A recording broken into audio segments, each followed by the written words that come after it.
dun dun. Dun dun dun dun dun dun dun. Da-da. Hello and welcome to another Getting Projects Done with me, Chris. Today, I'm going to work on the Canoptek Reanimator from the Indomitus box set. I did a tutorial on that, a fresh tip, at some point. And also did the eyeball. I think I showed the weathering and the eyeballs, the orbs. Different way of doing the orbs. I think that one actually went up not too long ago. And otherwise, it's sat on my shelf. I want to get it done because I want to continue to finish the Necrons. I want to have a full collection of them from that box set, have them all, in a consistent kind of color scheme. And so in that spirit, I am going to continue to work on the Reanimator. Now, as he is right now, he's pretty much just chrome. Here, let's jump over here. Let's jump cameras. And, he looks all right. He's chrome, and of course I threw the weathering on there. And the weathering was an oil paint that I used. And, looks fine, right? But I think we need a little bit more color going on. We need a little bit more going on with this guy. Plus, too, he also has all those little wires and stuff dangling down, and I want to paint those. Not 100% sure how I'm going to go about that. I think I'll just do them kind of in a magenta. I don't think I'll go to the same lengths of what I did with the the Royal Warden and the Overlord, where, basically I kind of created this pulsing like look on the models. I don't think I'll go to that route. And so really, as he is right now, my goal was just simply tabletop, then, I'm at that goal. I'm there. I could just finish off the base and, pretty much be done with this guy, right? But we're going to go a little bit further. Like, he's got, the little Necron-y symbols going on inside the carapace there. I think those need to be picked out. Little wires and doodads. I think just a little bit more color. I was even thinking about doing his big, long, crabby legs here. I think I was thinking in Canoptek Reanimator. Canoptek frickin' Armor Shade. That's what it's called. I was also thinking about that for the carapace as well, but I like how shiny and bright the carapace is as is. And so I think I'm going to just pick out that little recess inside the vents. So I'll make those darker. And I was also even toying with the idea of giving this a quick dry brush in a bright silver, just to catch the edges and, kind of bring out some of the details. And, because otherwise it's just a flat up chrome paint job on this guy. You may notice too, one of his his stabby pinchy claws fell off. And anybody who recalls when I was assembling this guy, that was a little soft.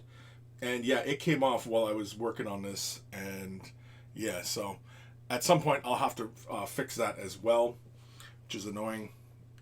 But yeah, so that's the goal for today. We're going to work on this guy. We're going to try and bring this guy up to a finished tabletop standard. I think I pretty much laid out the game plan for the video, so I think really it's just a matter of sitting down, getting to it, and, getting it done. Getting it done. So first things first, I'm going to grab... maybe I'll grab... No. I was thinking maybe I'll play with my transparencies, but maybe I won't. Maybe I'll just stick with my ink. I don't know. What do you guys think? Stick with the ink or play with some golden transparency? Now let's stick with the inks. What was I playing with? That was Prussian blue and quinacridone magenta. All right. So these are the two colors. Oh. Forgot about my thing. All right. So these are the two colors that I've been using to do the tempered look on the steel. And it's a lot of fun. Basically, I just put down a layer of this and then put down a layer of this and, let them mingle about. And, it gives us a very fun effect. I was even thinking of doing this on the power cables, just really quickly, just kind of applying that to the cables. Because the cables already have, the magenta or the chrome on them, and so I'm thinking that maybe I would do that. I don't know. So many different directions one can go, you know. You know what though? Let's take care of the dry brushing first. Let's do dry brushing first. Let's get that out of the way. Let me grab a trusty dry brush. And I'm going to use Citadel's Necron Compound because that's a lot of fun to use if I can find it. Where the hell? Okay. Are we going to go through this again? Oh, what was that? Something fell. Oh, it's just a bottle. Just an empty bottle. Where the hell is my Necron Compound? Oh, there it is. Let's grab a nice big dry brush. We're going to do most of the dry brushing with this one. This is the Citadel large dry brush. It's about a 3/4 inch brush. You know. Ooh, even as I do that, I don't know if you can see it on camera, but you can see dust coming out of it. I'm pretty sure I cleaned it. Either way, I'm not too worried. And we're also going to use some Necron Compound. Citadel Dry. I like Citadel Dries. They're a lot of fun. They're a nice, easy way of, you know, having your paint at a good consistency for dry brushing, because all you got to do is just quickly dunk the brush in, wipe it off, make sure a lot of the paint has been removed, and then just, you know, go about your day kind of thing, right? Which is why I like it. Because it's good for this kind of, you know, just getting your stuff done. So, yeah, we're going to just try and avoid hitting the orbs. Now, mind you, the orbs already have a gloss varnish on them, so even if I hit them with the dry brush, I'm fairly confident that I can quickly remove it, but otherwise it shouldn't adhere too easily onto the surface. And when we get to the dry brushing, I'll be removing a lot of the paint. So again, we're going to use this. I could use something like Vallejo Metal Medium or Turbo Dorks Pearly Gates. I could use that as well, but I'm going to just use Necron Compound just because it's easy and because it was close and I just simply grab it off my shelf. Daruski 40K. Do the Canadian thing. Dip them in maple syrup. Is that a Canadian thing? Dipping in maple syrup? You can see that. Looks like nuggets in there. It's metal nuggets. It's nuggets. But that's the Citadel Dry. That's how it looks. And you just simply come in, just dunk your brush in, you know, wipe the excess off. Actually, it's starting to look a little dry, actually. But see, you just get a little bit on your brush. You don't need a lot. And then you wipe it off. I just use an old t-shirt, just like so. Barely see anything on there, and just to demonstrate here, I will just simply drag it across the surface, just looking to catch just the edges. We're keeping a very, very light hand as we do this kind of thing, because again, like I said, all we're looking to do is catch just the edges of stuff.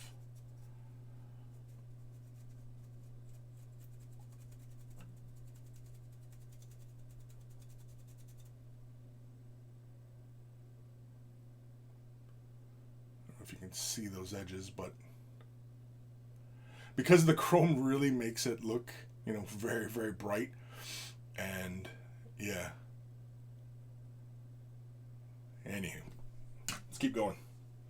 Yeah, my compound though looks a little dry, like drier than usual. Maybe I just gotta mush it more. Oh yeah, there it is. It's like when you find water in the desert.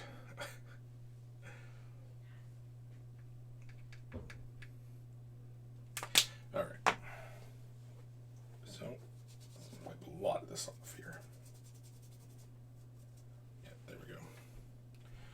Alright, so I'm going to quickly just bring it across here, just try and stay in frame. Yeah, that's a little better. We're just looking to catch just the high points, just to catch, you know, the edges of things. That's all we're looking to do. So you just want to keep a very light hand as you do this kind of thing. You want to keep your pressure very, very light. Minimal pressure.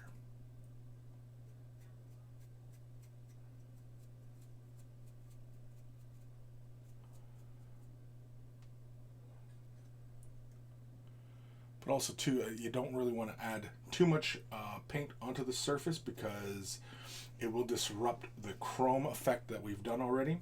So, and I do not want to do that because otherwise, what was the point of using chrome, right? So, again, we're just being very, very light-handed. We're not being very, very heavy. Dry brushing is an art in subtlety. And so you can see that we're just catching edges there. Just barely, like here. Let's catch just this little doodad right here in the center here. See, we're just bringing just a little bit more definition to those parts. And also with the weathering, it helps, you know, recede parts and create a bit more depth. You know, we're just bringing some more of this stuff to the forefront, as it were.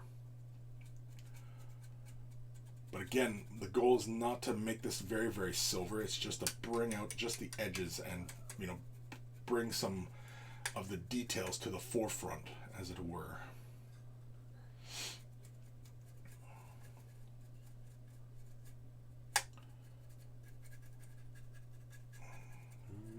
Yeah. So you can see just like on, like here, on that edge of the kneecap, you see how just the edge has been cut? That's all we're looking for. That is it.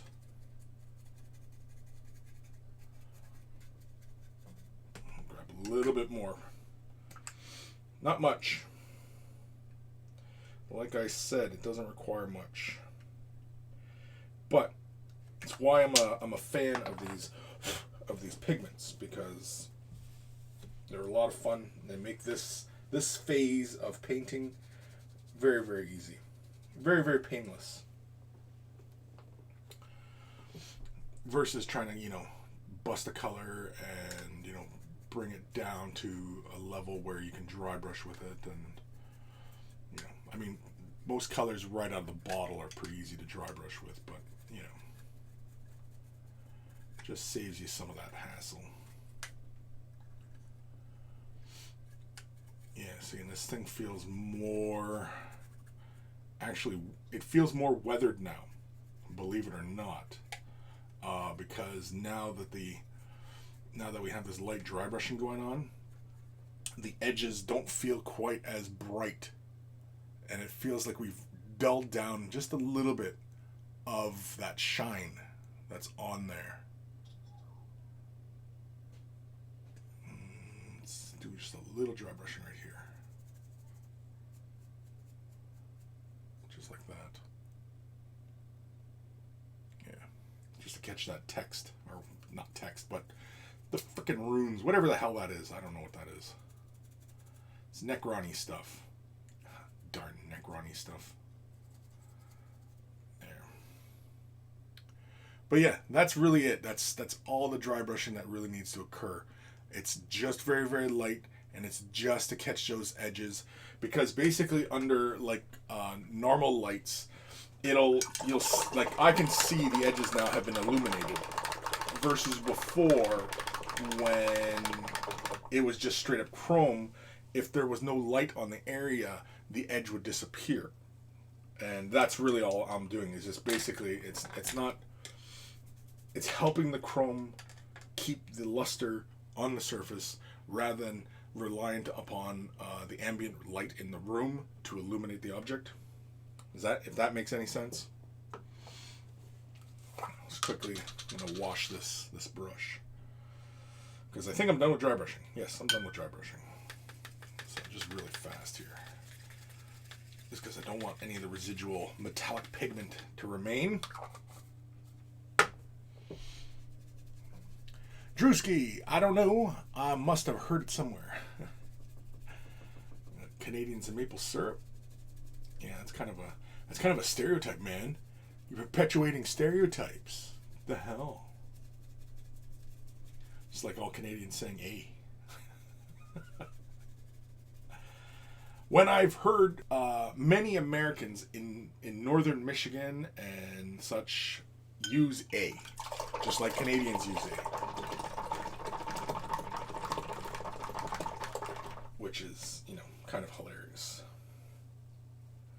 So they always make fun that, you know, Canadians say A all the time, yet, you know, Americans in northern Michigan and probably a lot of the northern states probably use A just like Canadians use A.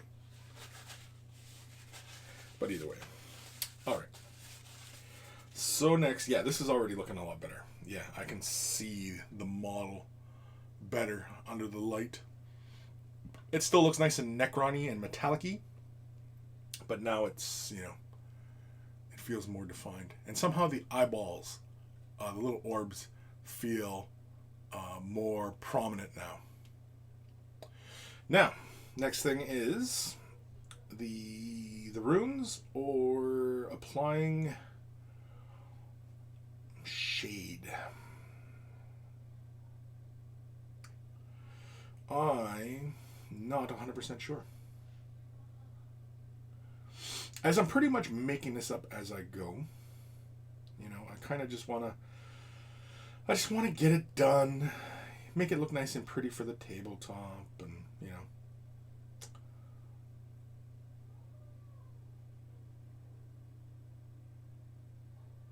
I'm just trying to think of what I want to do. You know what? Let's bust out the quinacridone magenta, and let's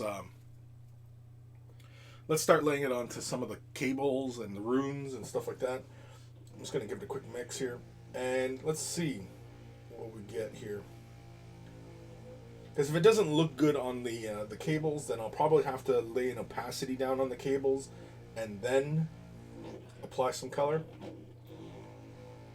I don't know if I want to go with the magenta or the fluorescent pink.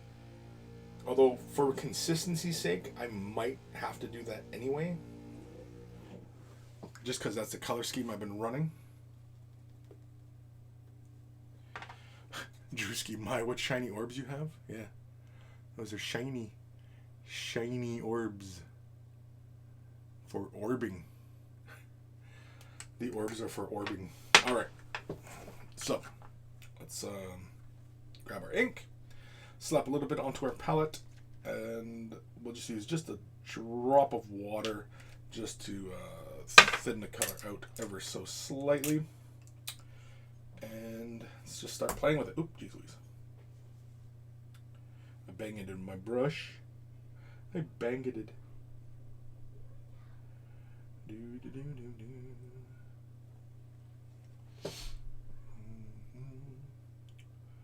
So I'm basically going to go about this the way I kind of did the other ones as well.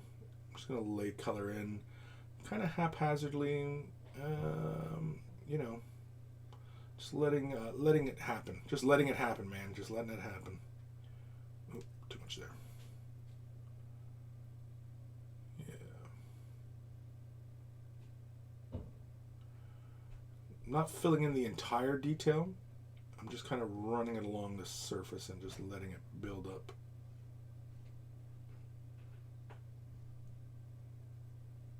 There we go. Something along those lines.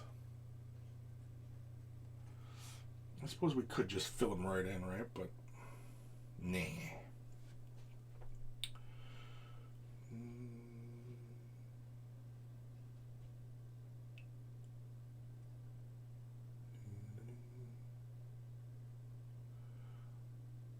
I'm just keeping a very light hand and just moving the tip of the brush over the details, letting them fall into the recesses and such. If there's a little too much, I just simply use my finger and wipe the excess away.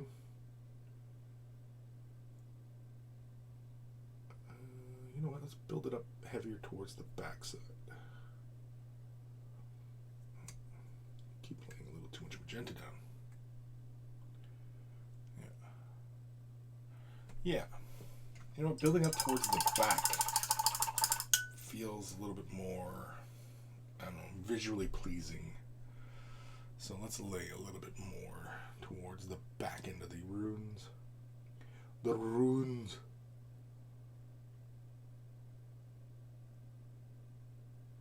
Yeah, make it a little bit more solid.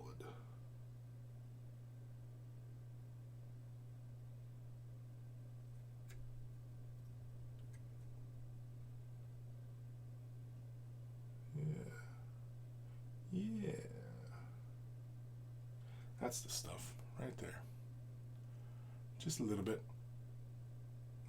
All right. So while we let that dry, I will pick a cable, I suppose, and let's see how the magenta looks on top of it. Because maybe I'll do the cables kind of how I did the, runes and such.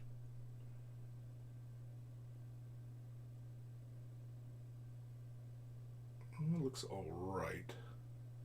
These cables with the ribbing and everything like that, those are going to get painted black. Ribbed.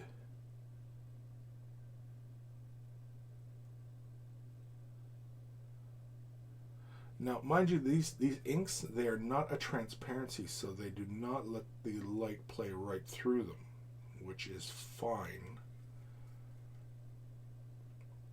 So as we lay more and more layers down of this color, it will obscure the metallic finish.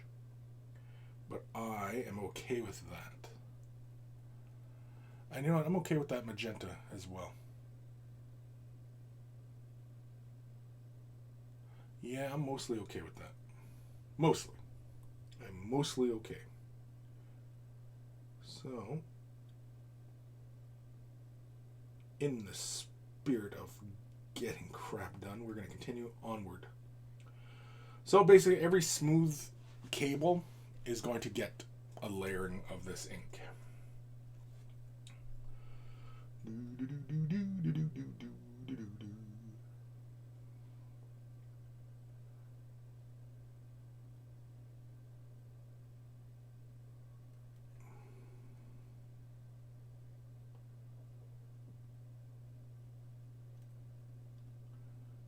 Bumped an area there.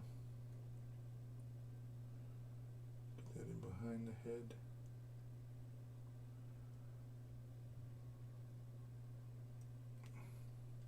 These colors are also sitting on top of a gloss coat as well, which is not really a problem. You just have to allow the paint to dry for a millisecond and then, apply a second layering.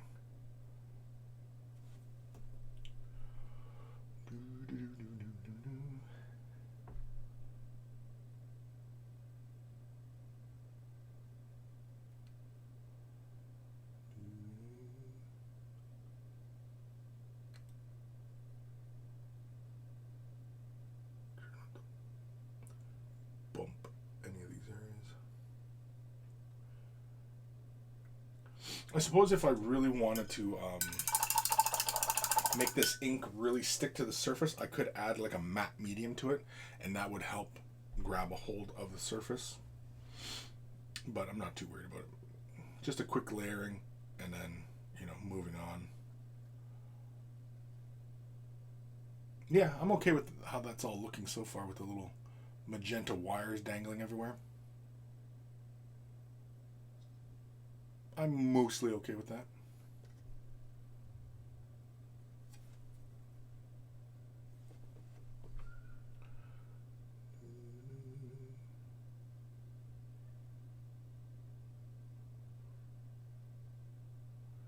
When doing this kind of painting, it always feels like anybody who's ever played the board game Operation, it always feels like those skills that you developed as a kid are what help you out today doing this kind of painting, where you're trying to be in and out and coming in through things. It's like Operation. Anybody who ever played Operation or heard of board games. I don't know, do people play board games anymore? Is that still a thing?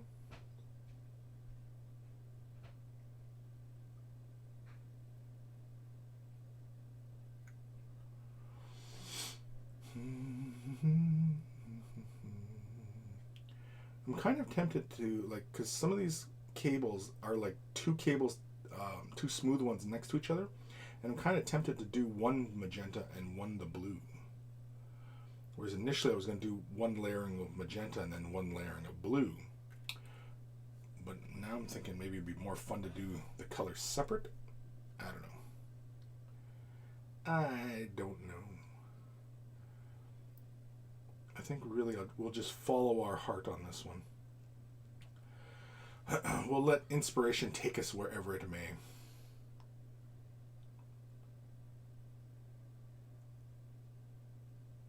Yeah, you can see how the paint doesn't really gather on the surface because it's so slick.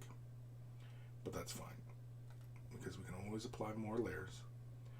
But it's better to build up to an effect rather than, just glom paint on and then, it's obscuring details, and it's doing this, and it's no good. It's no good anymore. It's no good. Yeah.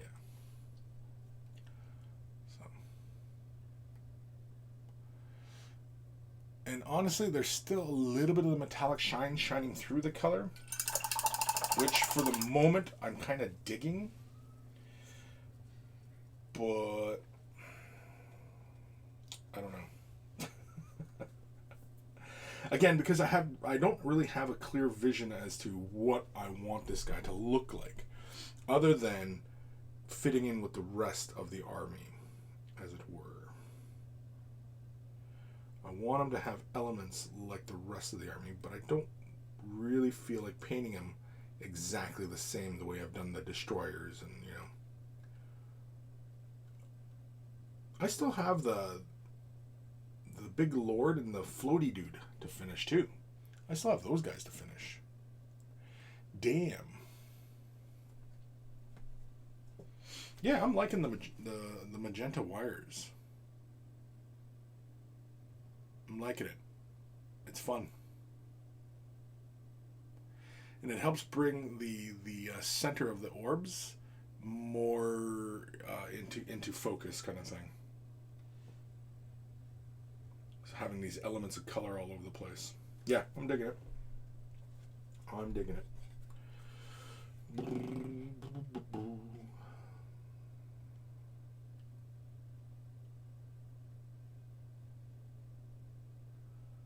Just going around applying a second layer on some of these areas.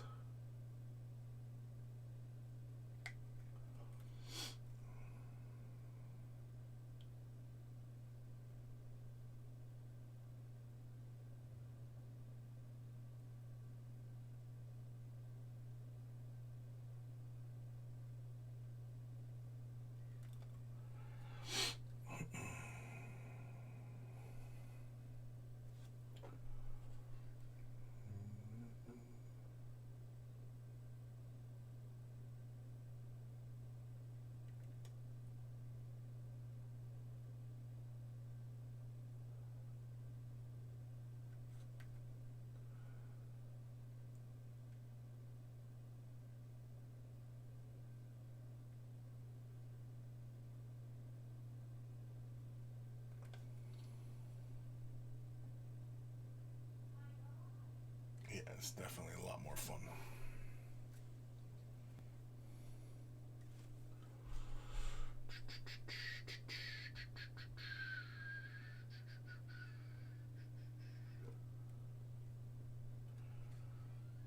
Don't touch the sides. Oh, shoot. I think I touched the side. Too busy making a damn joke. Yeah, I did too. Oh well. Not too worried about it.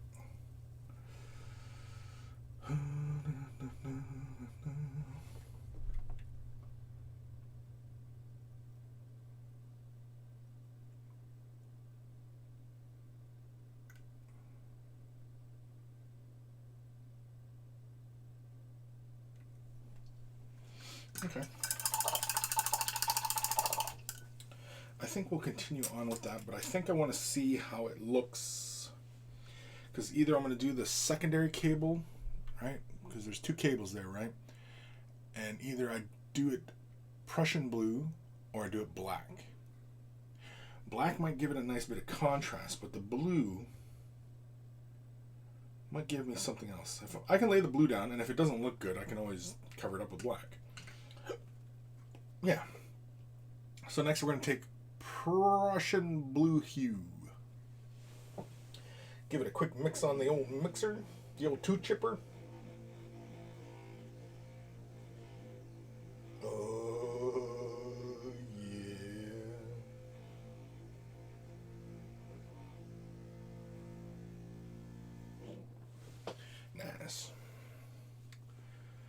Sip of tea.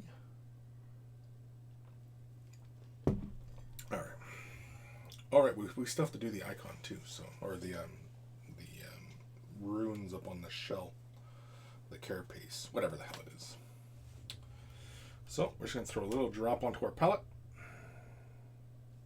just like so. Yeah, we'll grab a little bit of water. We'll thin this down just a little bit. It's really, really potent. Really potent. And we'll concentrate most of the brush strokes towards the back of the rune. Yeah. I'm not trying to fill in exactly the same spaces, because I do want to have this play of color on the surface.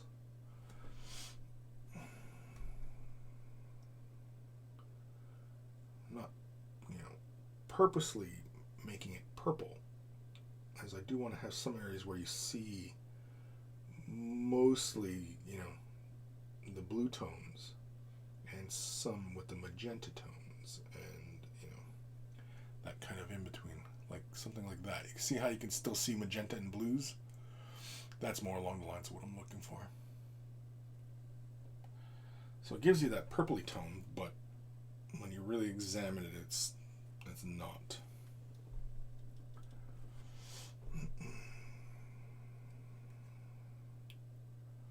So we'll build heavier color towards the back, so I want this to be deeper, just for visual interest. We'll just lay some of this blue tone down, just for giggles, for giggles. Yeah, just like that. So the eye sees, both of those tones. That is fun. And again, it also helps tie in with the purple of the eyeballs, right? You get these kind of purpley tones. So next is we're going to take a look at the leg. We're going to see how this looks next to this wire on this leg here. Just see how it looks. If it doesn't work, it doesn't work. Couldn't hurt to try. Well, it could hurt, but we'll never know.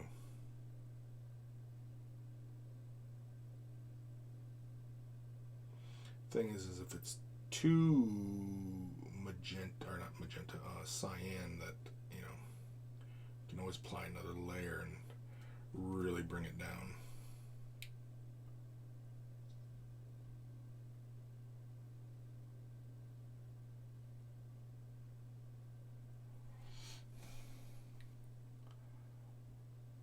I don't know. It's kind of fun. Alersic is following. Thank you. Thank you. Yeah, it's fun. It's this metallic-y blue color. Beside the magenta, I'm not 100% sure it's working. I think I actually might go in with more of a like Black Templar and just paint that right over that wire. Let's go darker blue.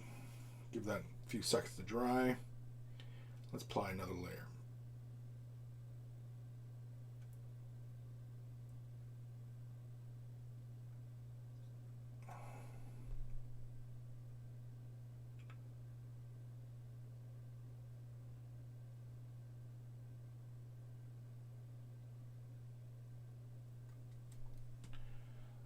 Darker blue, it's not bad.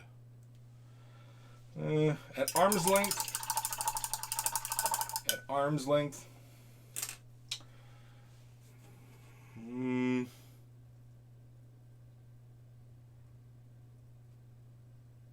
no, I don't like it. No, I don't like it at all.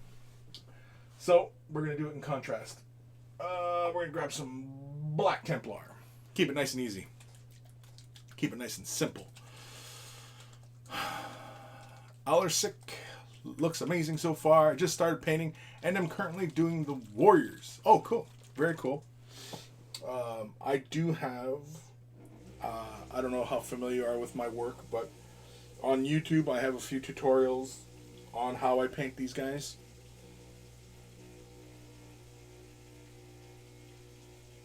I'm just making sure my contrast paint's thoroughly mixed.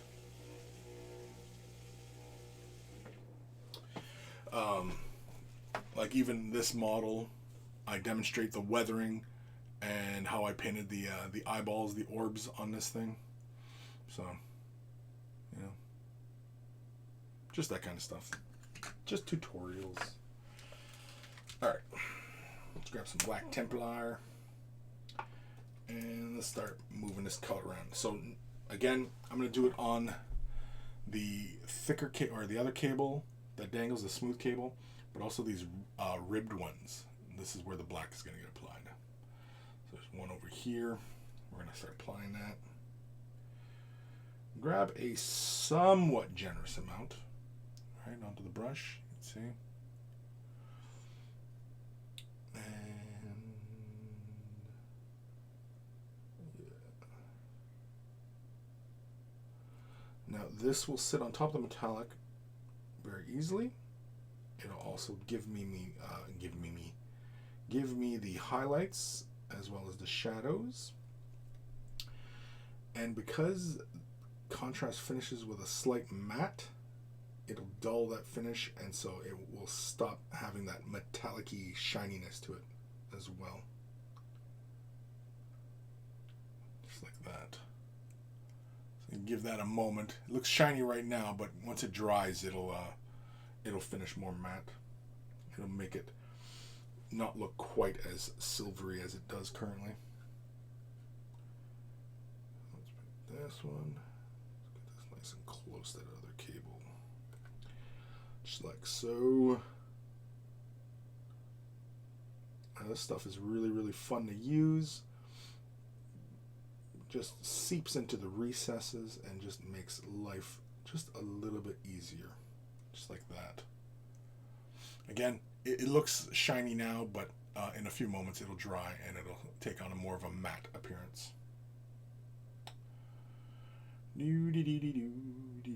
So we're going to go through and hit these second cables as well.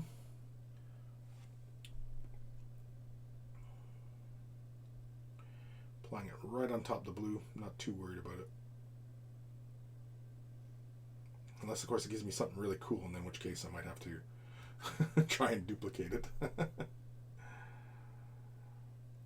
But I don't think so. I don't think I'm going to keep with this black blue. Although right now it looks kind of cool, but once it dries, it'll finish darker. But yeah.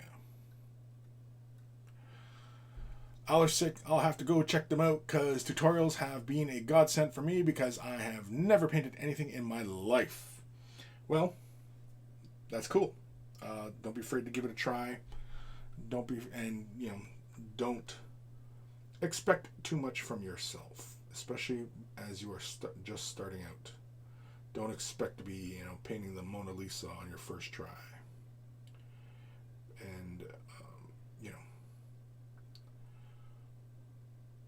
because you're not likely to get it on your first try, and don't let that discourage you.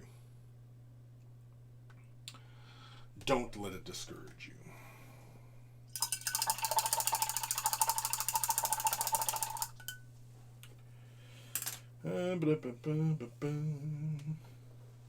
Yeah, I'm okay with this. Close that up for a moment. I'm just looking at this at arm's length here so I can kind of gauge and what direction I'm going here. I actually like how the contrast, the Black Templar sits on the ribbed cables. You can see it's a little bit more matte now. Still a little bit of the metallic shines through, but you have like all your little highs and lows going on there, which I like. At arm's length, it looks cool. I wonder if I could use this cyan on the magenta. I'm going to take a little bit of this Prussian blue hue. I'm going to apply it kind of haphazardly on the cable kind of like how I've been doing a lot of this this effect on these Necrons. So I'm kind of letting it, like, you know, but gather in some spots, and it's going to create an unevenness, but that's what I'm looking for. I actually kind of like that. Yeah, I'm going to keep doing that.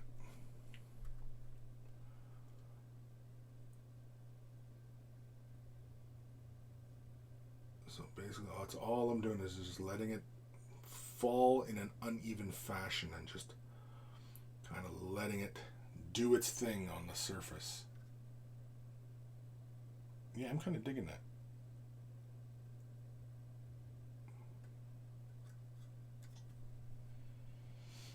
It's kind of fun how it still has the metallic kind of showing through.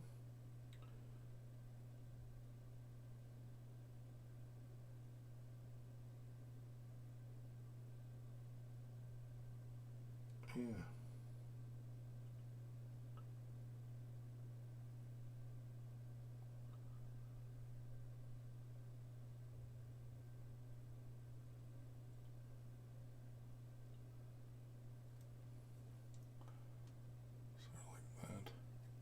It darkens up the cable. Like on camera, it looks pretty dark, but in person, it's not.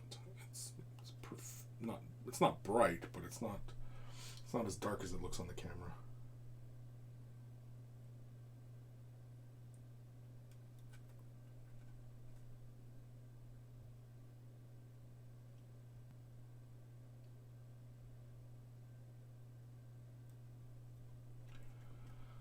Try operation again.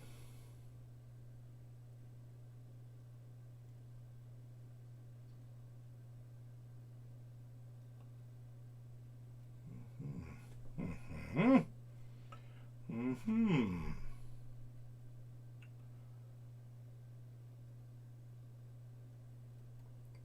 I'm not gonna lie, I'm having fun here. Fun is fun. I don't know if you guys can see what I'm doing, but sometimes that happens. I get into whatever I'm working on, and then I forget about the camera angle and stuff. And oh, right, you guys want to see what I'm doing here. I like the combination of the magenta and the blue in unevenness. It feels somewhat consistent with the way I've been doing the rest of the army. And you know me, I like consistency.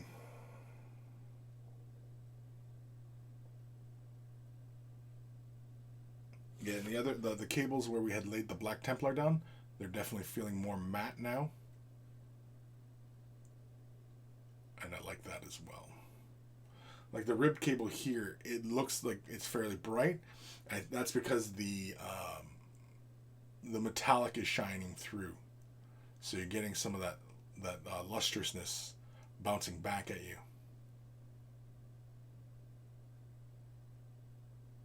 But yeah, that's fun.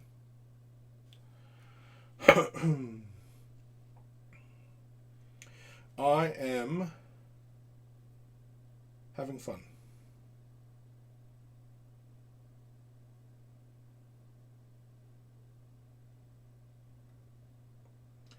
The only thing that's kind of bugging me, it's not a huge issue, but when I was weathering this, I weathered this with oil paints with very little thinner. And so the oil paint was actually quite heavy, and it builds up quite heavily in some spots. And on the cables, where the oil paint wasn't wiped off, there's some like texture on the cables. It's not major. I mean, you can barely see it, but I can see it, and yeah, I don't know if I'm gonna try to mask that somehow.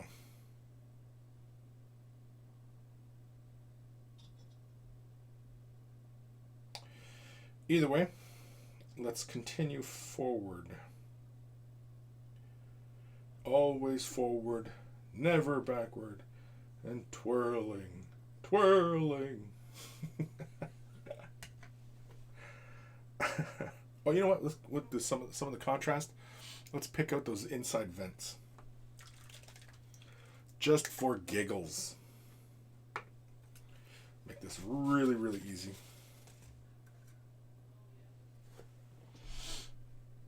So we just take a little bit of the contrast, and just like so, we just touch the interior and let it run its course on the interior. Because this has a gloss coat, I have to move it around a little bit just to make sure it's, the surface tension is grabbing hold. And of course, once this dries, it should finish fairly matte. You see, it's nice and dark now, as opposed to this side where you can still see some of the light playing through, right? You can still see the metallic shining through.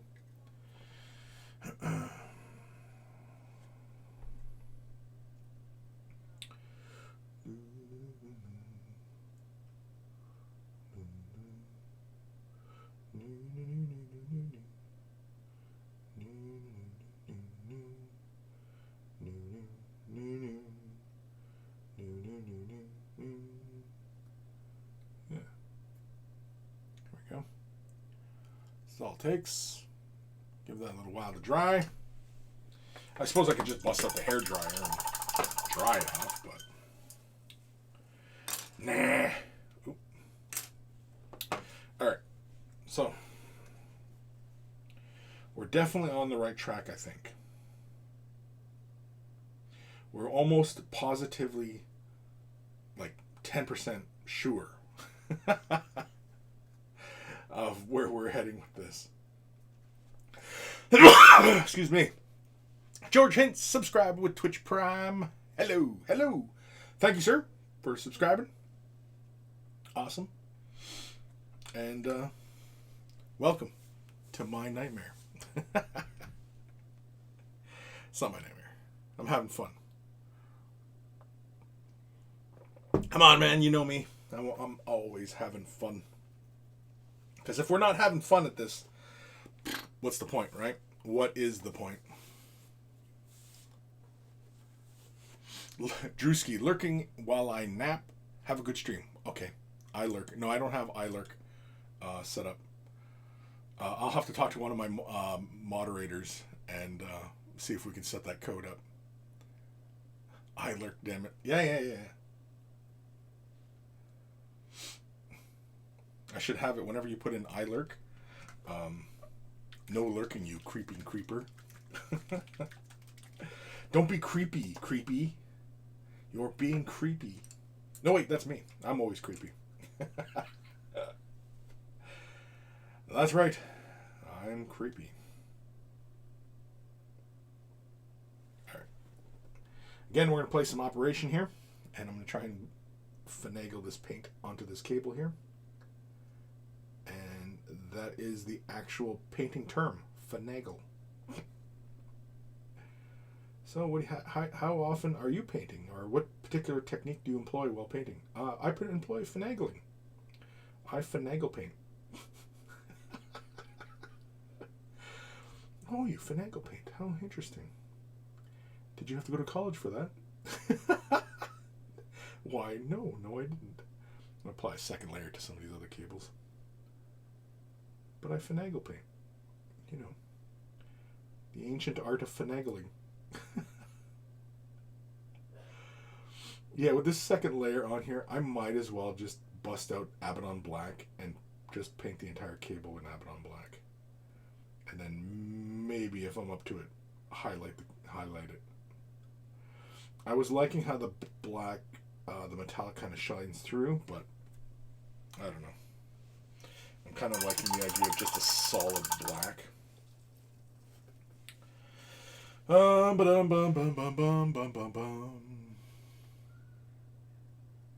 Eye creeping. Okay, I'm done. Night. Do you work nights, Drewski?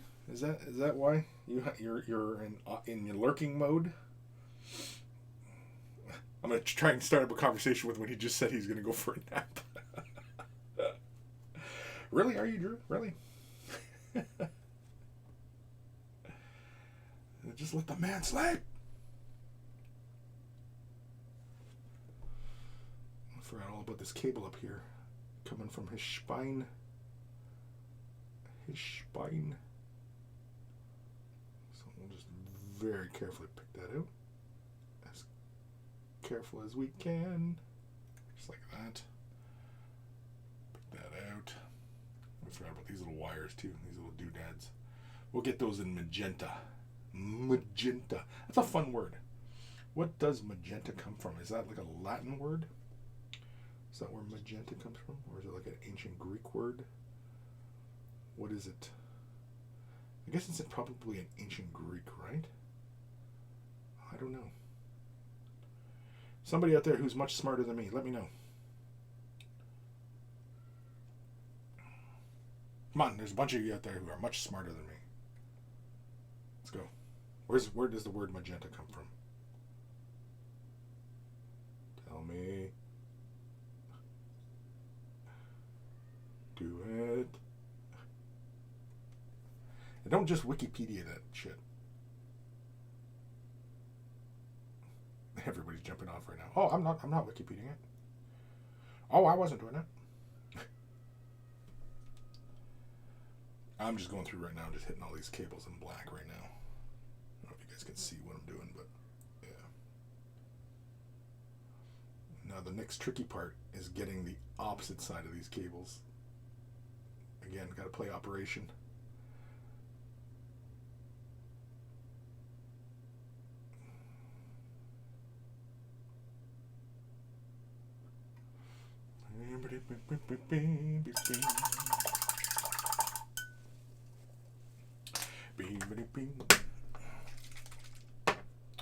Yeah. Drewski, no, I've strep throat and I'm off work, just tired all the time right now. Sure you don't have the Rona? You might have the Rona, dude. Did you get checked out for that? Probably not. Probably didn't even consider the Rona. No Rona. Got tested. I'm negative. For Rona? Yeah? Okay. If you say so.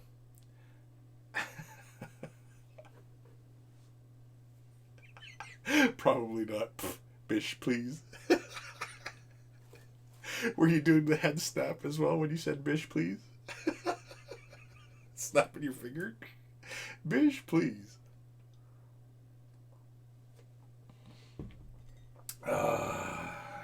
You were, don't lie, you were totally doing it. Don't lie.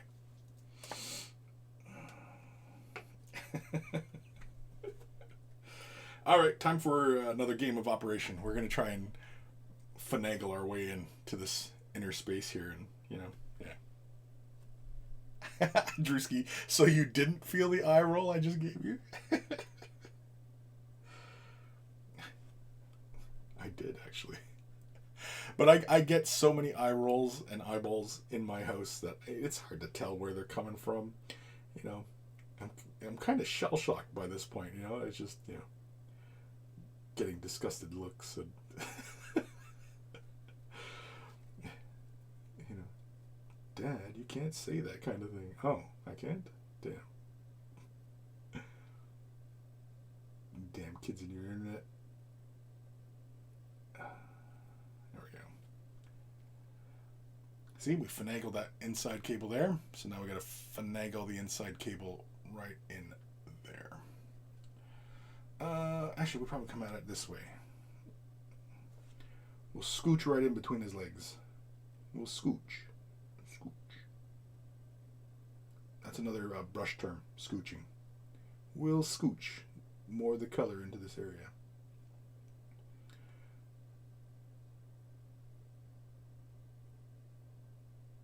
The ancient art of scooching.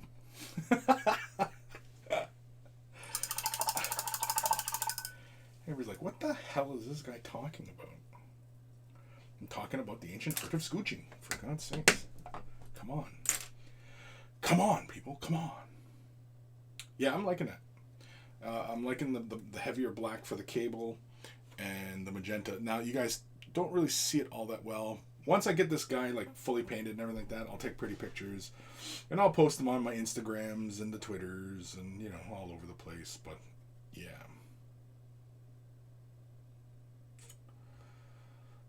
I'm still a little undecided on whether or not I do want to come in with that Canoptek armor shade. Cryptek armor shade? Canoptek armor shade. I can't remember what the hell it's called.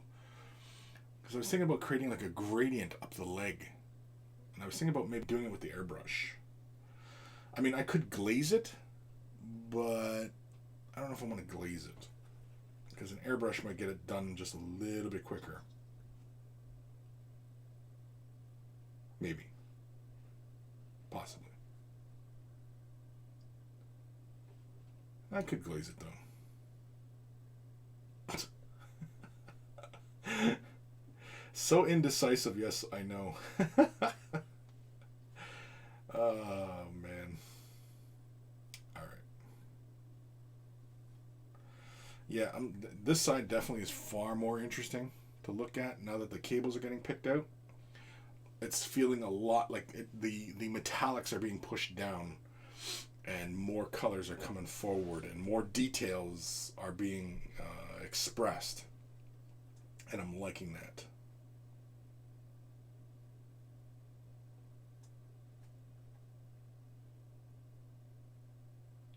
Yeah, see, now the vents don't feel quite as shiny anymore. See how it's got a nice matte finish, so now they look nice and dark.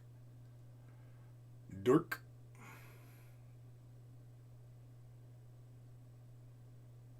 I probably should stick with the contrast for the moment. Oh, somebody trying to call me. Go away. Yeah, I probably should stick with the contrast for the moment. Just finish all the areas, because I got to get both sides of the cable right. So, yeah. We'll stick with the contrast for the moment. The contrast really isn't taking that much time. It's just, it's just taking the time to play Operation to get through and kind of, go in. Okay, I'm in a nap for real. Catch you later. Alrighty, Drewski, later, dude. Well, you're probably already gone by now, but whatever. Whatever.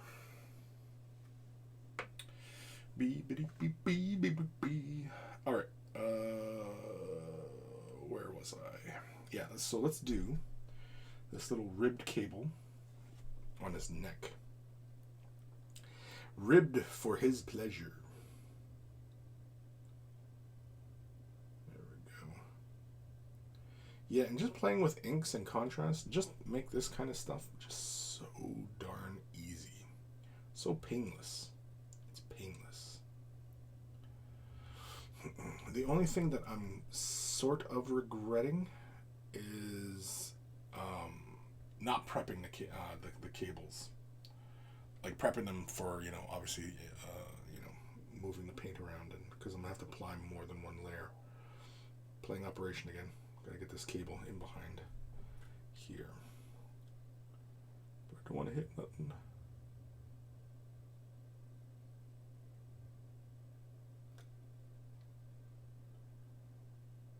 Got to concentrate. Oh, I hit the side. I hit the rib bone. Let's see if we can get that color off. There we go. It's gone. It's gone. There we go. Pretty as a picture. Alright. Next.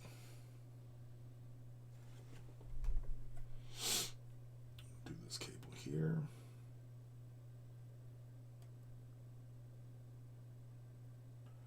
Yeah, when you're working in mostly like an ink, yeah, it's pretty easy to paint. You just pretty much just draw and move the paint wherever you want. You don't really have to, you just kind of let it do its thing. Falls within recesses, which is why I like the contrasts. They're, they make life just a little bit easier. A little bit. Not much, but a little bit. And they speed up some processes.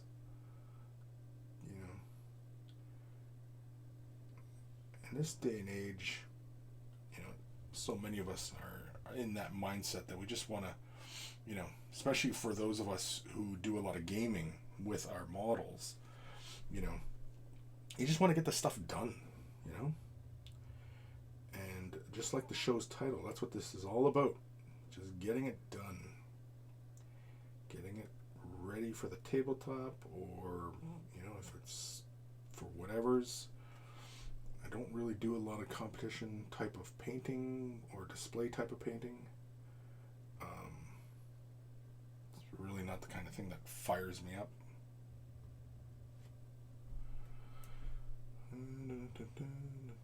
I certainly don't do commissions, because that is just annoying. I do apologize for all you commission artists out there. Like, you know, bravo. I don't know how you do it.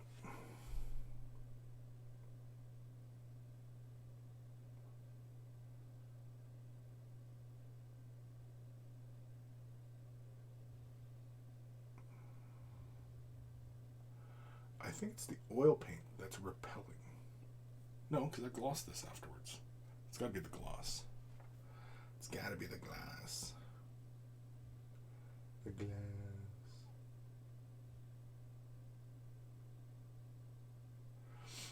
I'm not really surprised that the contrast doesn't, you know, grab hold immediately on the surface. You do have to kind of maneuver it back and forth. But, is that all the cables that are going to be black? I think so for the moment. So we'll give that a moment to rest. Any pressing comments? No pressing comments? Okay, well, I'm going to grab it. Check my phone here for a sec. Anything pressing? No. Nothing important. Nada. Okay. Oh, excuse me. Well, while we're waiting for that to dry, which won't take them long, I guess I could just whip with the hairdryer. Screw it, we'll whip with the hairdryer. It's gonna get loud.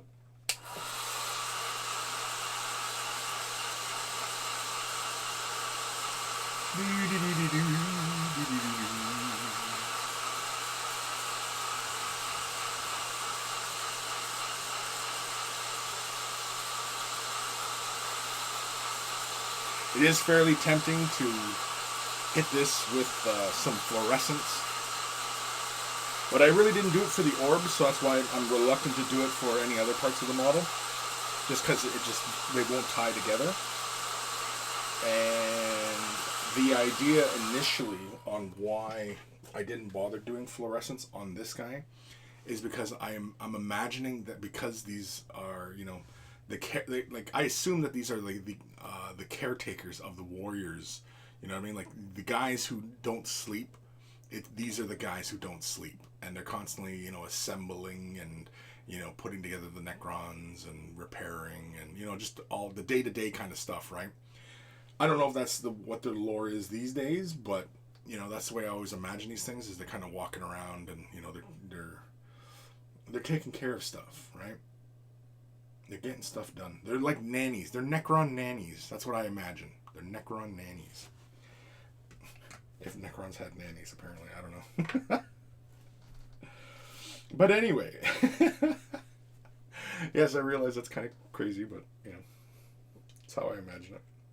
If they have, like, some sort of, you know, relationship. Just grabbing some more magenta. Slapping it onto the palette. Grabez-vous my brush. And let's start laying down magenta on these cables. Wait, that light's hot. Jeez Louise. Bumped me in the forehead. I bumped myself. I don't know if you guys can see that or not. Yeah, you can see it.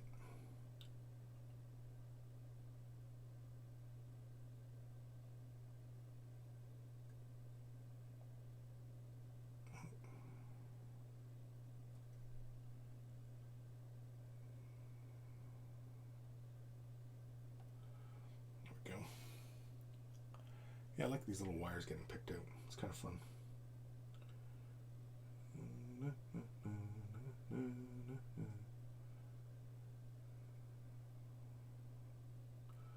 Can we get inside there? Oh, you're damn right we can.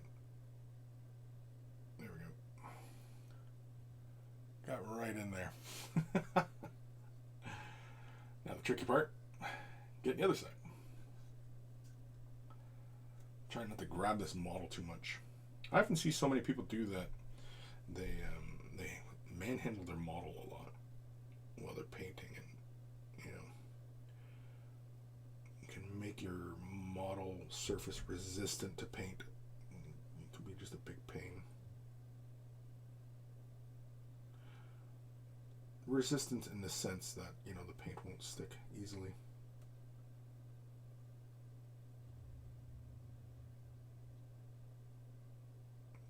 Maybe I went too far with that.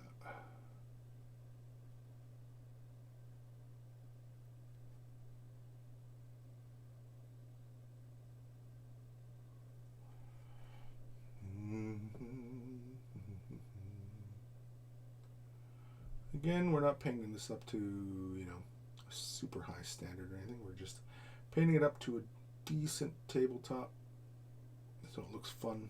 Ugh. Getting ink everywhere.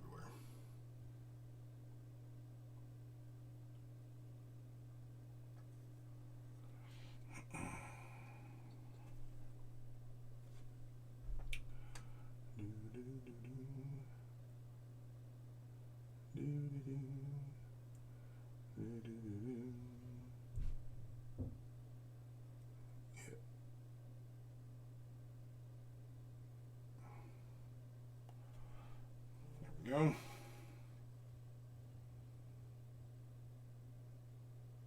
Look better. Oh, I didn't do. Oh, I did that side. Okay, I didn't do that side. All right. Whatever. Cracking up, I guess.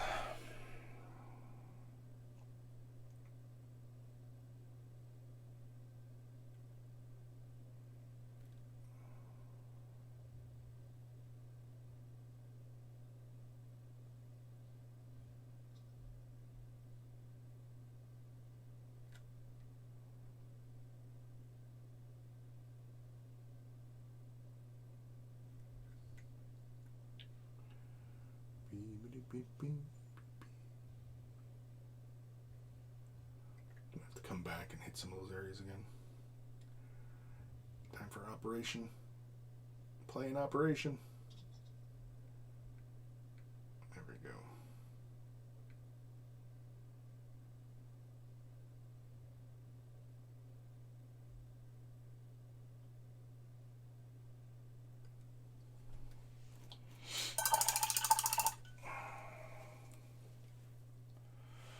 Thermicus, hey Chris and chat, answering a question you posed from way back. The Manta is made by Forge World and cost a little over $1,000 US. Okay. I'm not seeing the question, but okay. Is it 1,000? I thought it was like 2,000 US. I thought it was like really crazy priced.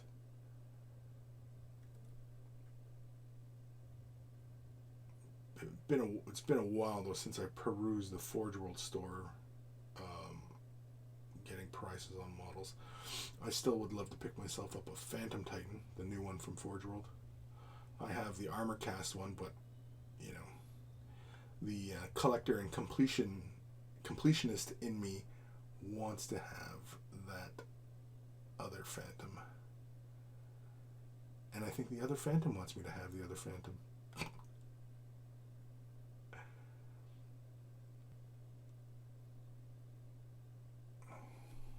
I don't know if I'd make videos on it though, just because it would be a huge pain in the rump. Thermicus, it's one of the largest models Forge World produces and is the largest flyer they produce. Or that's the answer to the question. What was the question?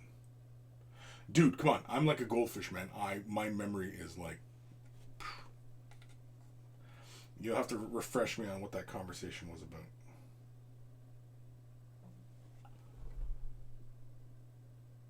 Because I don't recall. I'm I'm sure somebody in the chat right now probably remembers, but I have no idea what we're talking about here.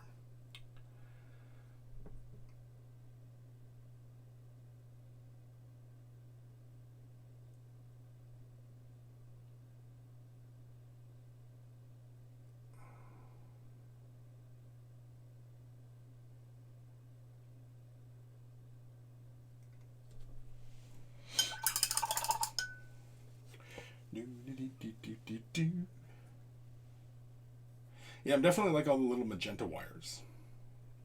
It's definitely adding a nice, lively appearance to the model.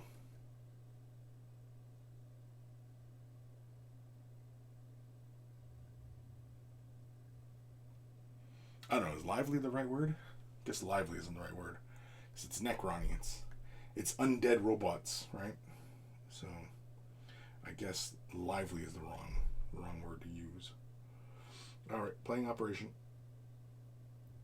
Don't touch the sides. Oh. Got the rib bone.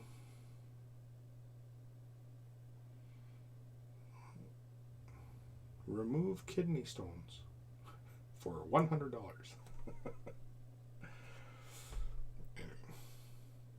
Like you could get kidney stones removed for $100. Costs way more than that, man.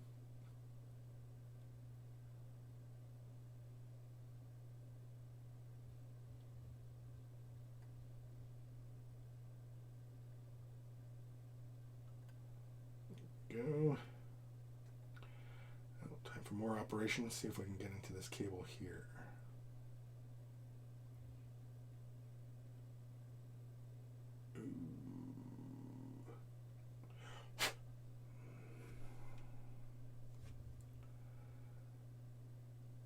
Yeah, some of these I might have had an easier time using an opaque color rather than trying to do these with inks and trying to do double passes and such.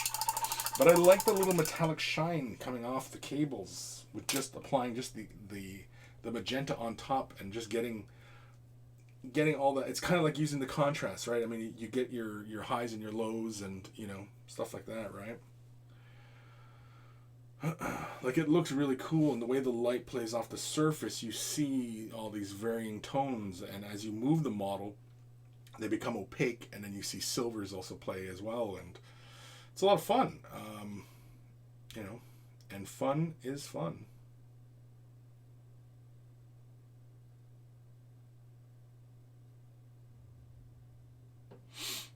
Thermicus, you had asked if the manta was ever produced during the painting of the Tau from Aeronautica. I had asked if the manta was ever produced during the painting of Tau from Aeronautica.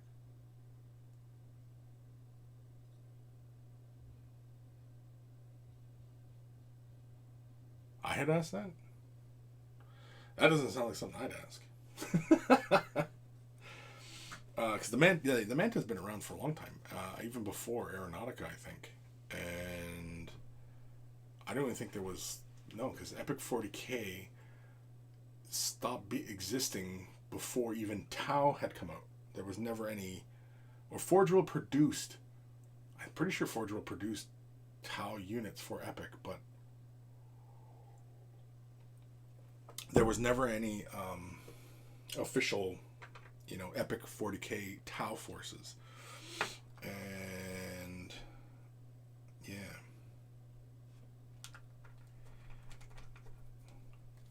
Just grabbing a bit more magenta. Magenta.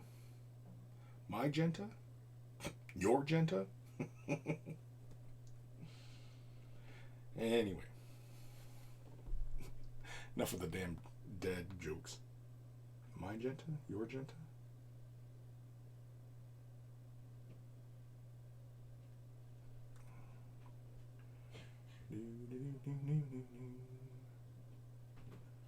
Yeah. I have been having so much fun painting these Necrons, this chrome scheme. It's just a lot of fun. And it's relatively fast and easy.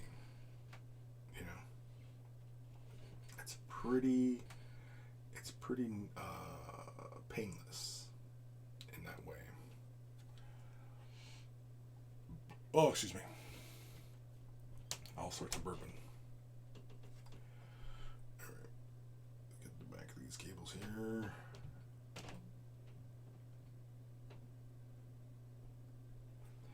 The ink must flow. Oh, who watched that Dune trailer the other day? I'm excited for that one. I'm looking forward to Dune. Dune.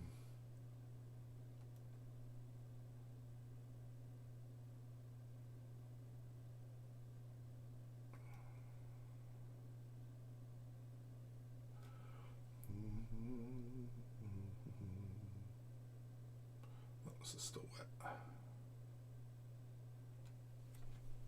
Still wet.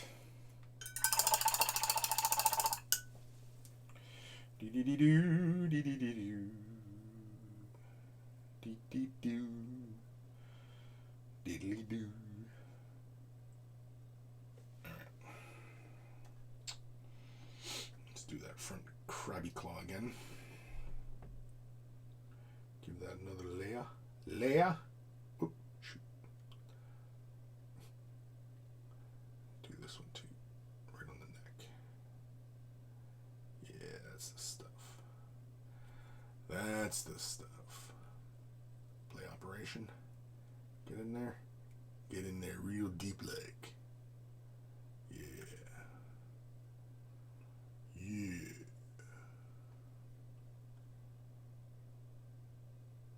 There we go. Did I do the other side of that one? Damn, I didn't do the other side. Nope. No time like the present. Now then, how are we going to do this? Guess we'll do it this way.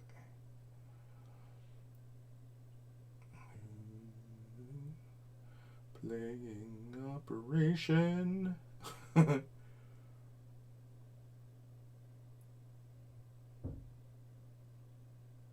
Oh, crap, I hit the other cable. Damn it. We could probably pick that out real fast. Just like, yeah, just like so. Pull that color right out.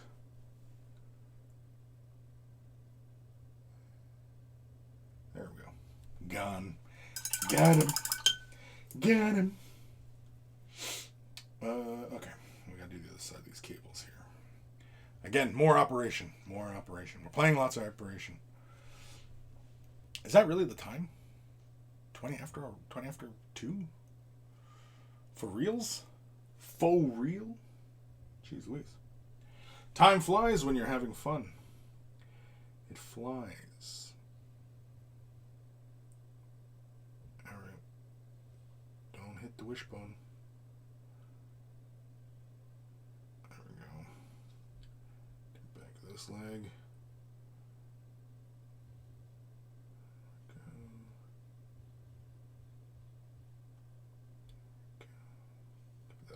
Dry. Give it another layer.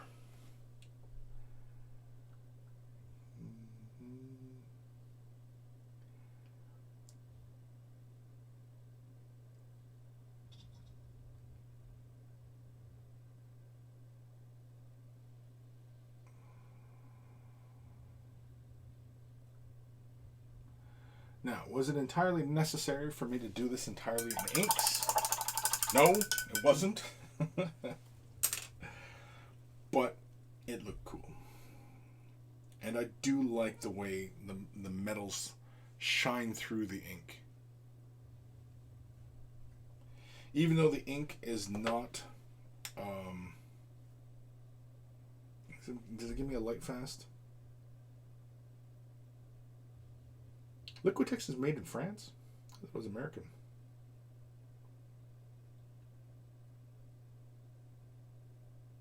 That's giving me a light fast of 1. Yeah, and they're saying it's not transparent. Yeah, so it gives me the light fast and saying it's light fast 1.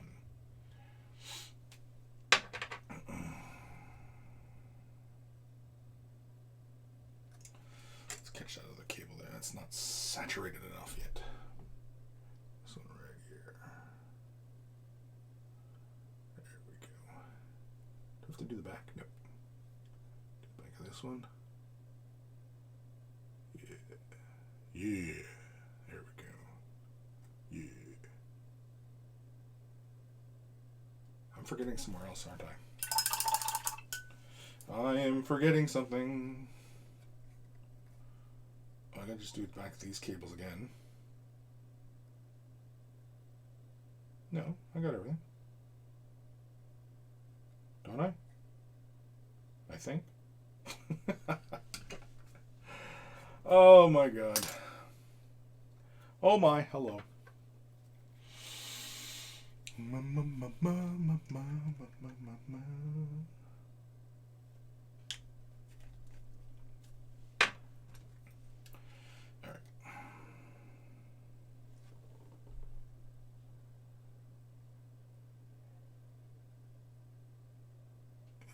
Does not want to gather there. Interesting. There we go.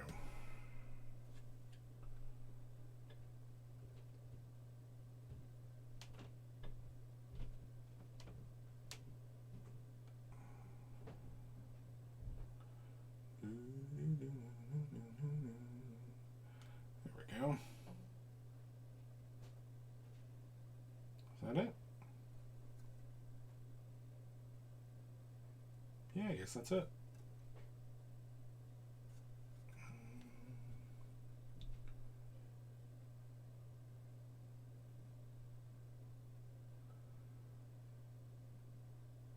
I wonder, is there a Turbo Dork color that is this magenta and silver? Does Turbo Dork make that color? Let's grab this. Put this over here. Game. Let's have a look here. That's Skeleton 5s. Sugar Rush. That's a color shift. Crystal Cavern. Clubnet. Ice to Never. Okay. Oh, that's a color shift as well. I don't want a color shift. I want a solid color. Oh, Lunar Eclipse. No, that's a color shift. That's a purple to red. Pearly Gates. Nope. Must be my other case. Ugh. Not that this is terribly important, but I just want to see if there is this kind of metallic magenta, because I might use that and then use this magenta ink and apply it and create a shadow with it, right? Afterburner, Darknet, Electrum, Miami Sunset. No, it's a damn color shift as well. I don't want color shift.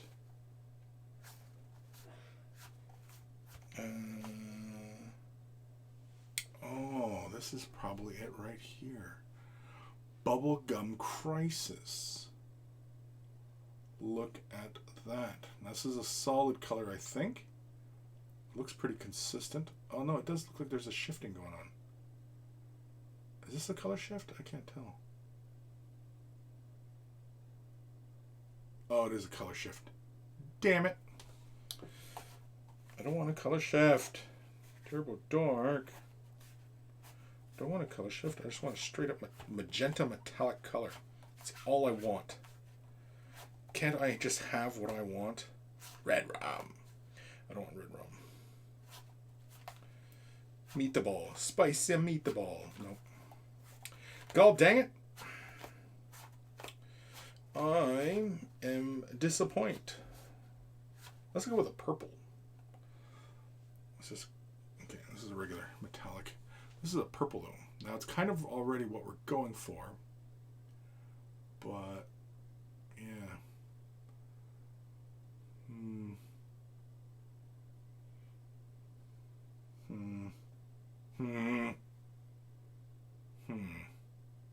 I'll try it. Screw it. Let's try purple metallic. I mean, I was really looking forward to this one, but you can see I didn't realize this is a color shift. I thought it was like a purely bubblegummy color, but its high points go to almost almost a red. You can see it goes to like a purple at the edges and then goes to a red in its core.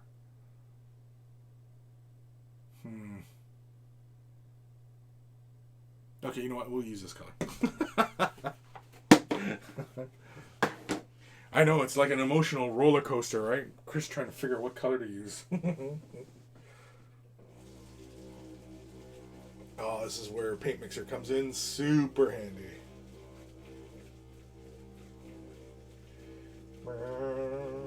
The old tooth chipper.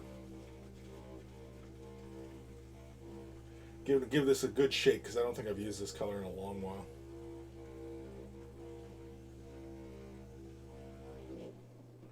Wait. Let's see here. Yeah, it still feels pretty solid actually. Because I know these have agitators in them. Oh no, I guess it is mixing. So I can see bubbles in the bottom here. So it mixed. Okay. I thought it felt like it was solid, but usually these have agitators in them. I don't hear an agitator though. Do you hear an agitator? I don't hear an agitator. But I can see, yeah, I can see bubbles in the bottom here. So it means it's not, there's no sediment or anything, right? All right, let's give it another mix.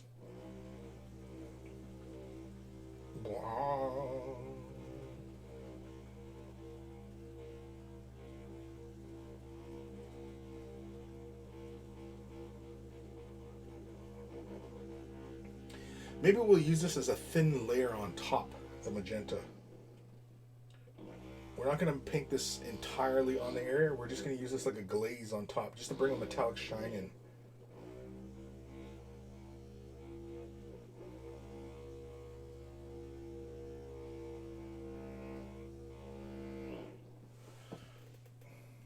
Well, if that ain't mixed, I don't know what is. Better be freaking mixed. I don't really hear it sloshing around though. It's kind of bugging me. Unless the agitator's caught up in the nozzle. I don't know. Let's give it a try. Yeah, I bet you the agitator's freaking caught in the nozzle. I always have this trusty rusty pick here to pop my bottles. Just like that. Let's try that. Oop, there we go. All right. Oop. Knocking stuff over. Dragon Knight. Hey, Chris in chat. Hey, Dragon Knight. All right, so with this Bubblegum Crisis, I'm going to try it on one of these cables that I've already done a bit of like the magenta and the blue, and just see if it would bring back some of this color. Now I'm not looking to really, full on base coat these areas in this color. I just want a bit of that metallic shine to come through, and for the most part it does. I don't know how well you can see that or not,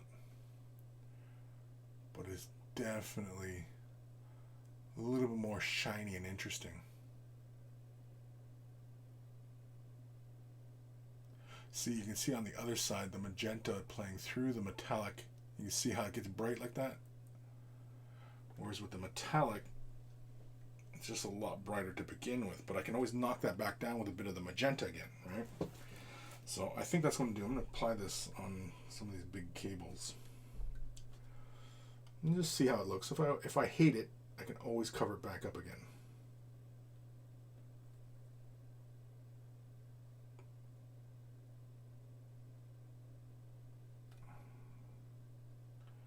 And right now, I'm not hating it. But I didn't think it was color shift though.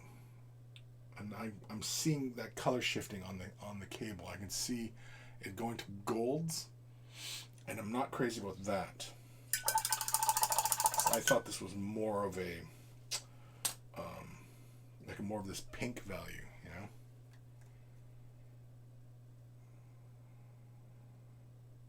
Yeah, this one here, more of the golds are showing through. I'm not particularly fond of that.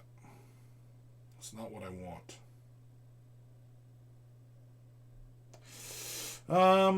Okay, screw it. We're going to try the purple. So we're going to go with pearl gray. It's kind of this purple tone. I haven't even opened this. Damn. Still got this. Still got the seal. Let's give it a shake.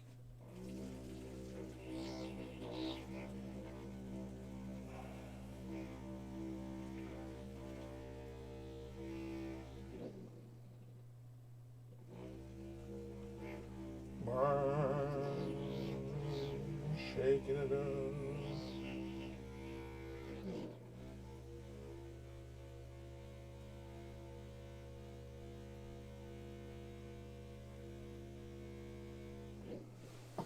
Oh, shoot, dropping ball.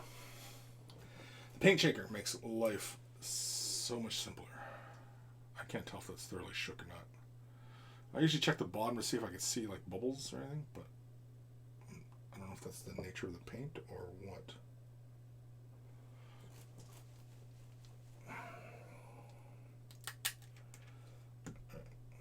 Let's see what we get here. Let's pull that little ring off.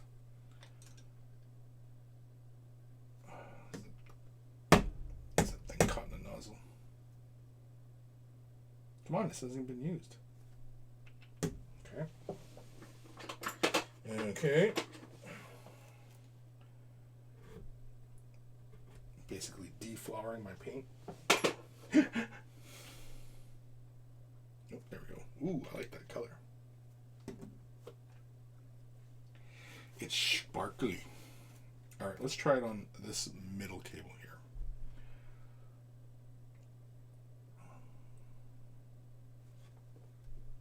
Oy.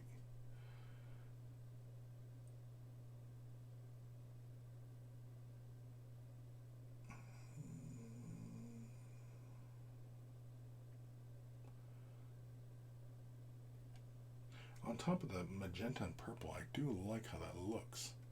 But because it reflects so much light, it looks more silverish, dare I say. Let's try it on top of the other colors here. I do like the deeper tone of it though. That is something I'm definitely on board with. And we can always push this tone back. Yeah. You can see the difference between the two. See how this one's got more of a shiny purple now versus this other one, which, you know, was just the magenta and that color shift on top. Whereas once I give this the purple, it definitely is going to bring it forward more. Make it look a little bit more interesting.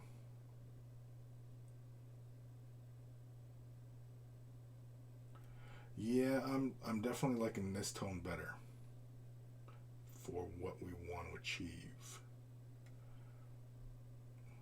And I say we, but I mean like, you know, more of the collective we, not more of the royal we. Yeah, I like that, but purple metallic on there better. Yeah, because I can always hit this with the magenta and the blue and bring that back out again.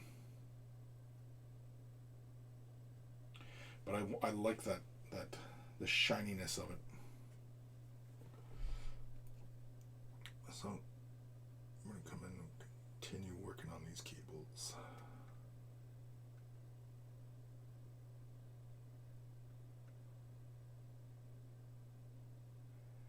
Again, playing operation.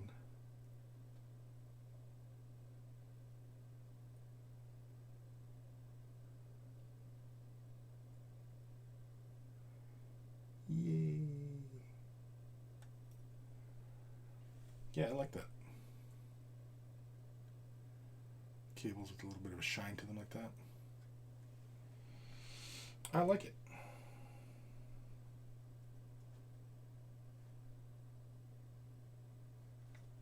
I'm having fun. I'm having fun again. We're having fun. Silent Ohm. The paint denies you. It denies me. What? Denies you. Doesn't deny me.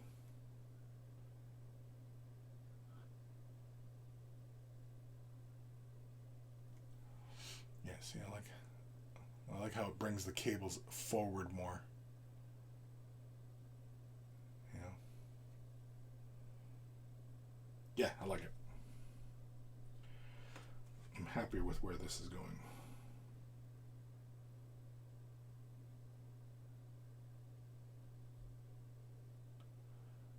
I suppose I could have just used a blue metallic and hit it with a magenta. Damn it, now that I think of that, that actually might be a better idea. Somebody's out there screaming at their screen right now. Chris, just pick a damn color. Just pick a damn color.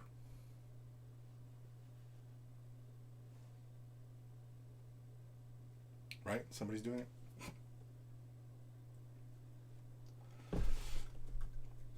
Let's play Operation.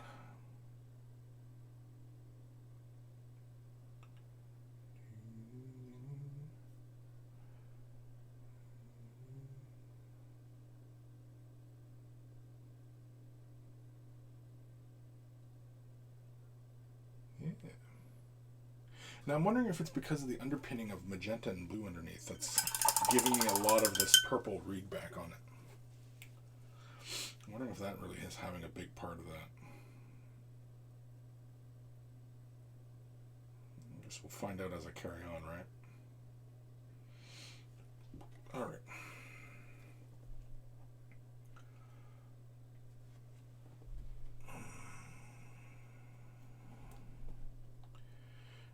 Operation.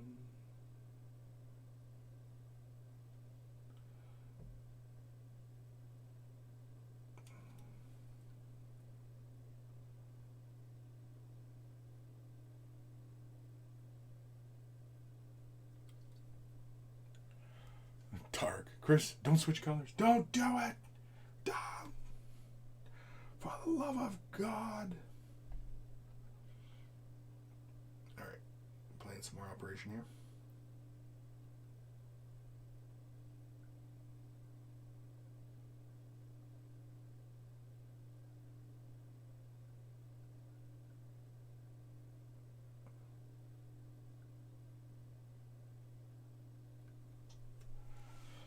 Yeah. That is fun. I got a little will knot on the end of my brush here. There he's gone. Let's grab a little bit more of this purple, or this pearl gray. Pearl gray. I like it. It's a fun color. It's a purpley tone. And it ties in nicely. See, like initially, like, because I want it to feel more like the eyes, right? And the purple tones I've got going on the eyes. And you can see like the magenta all on its own, it just doesn't really sit well, right? But when you look at like the purple wires, it starts to feel a little bit more cohesive. But don't worry, I'm going to change that too. I'm going to put another layer on top of that purple metallic. But yeah.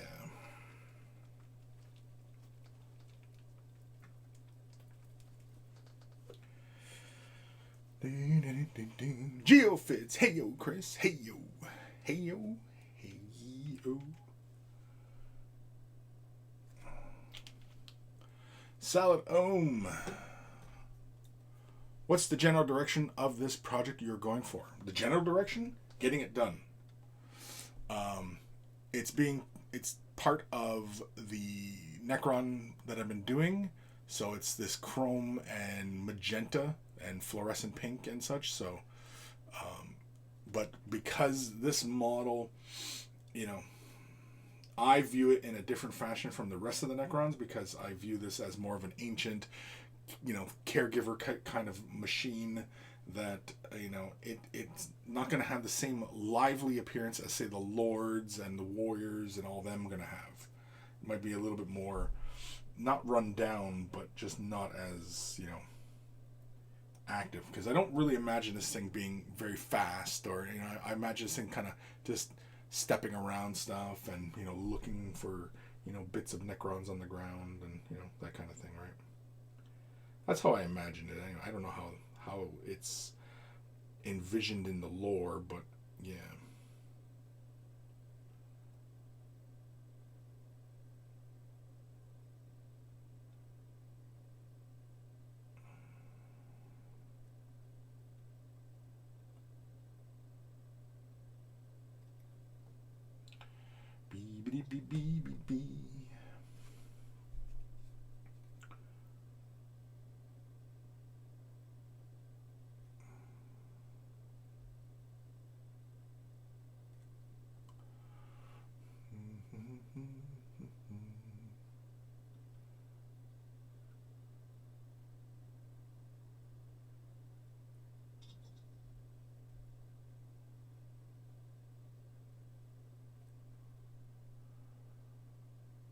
I really like colored metallics.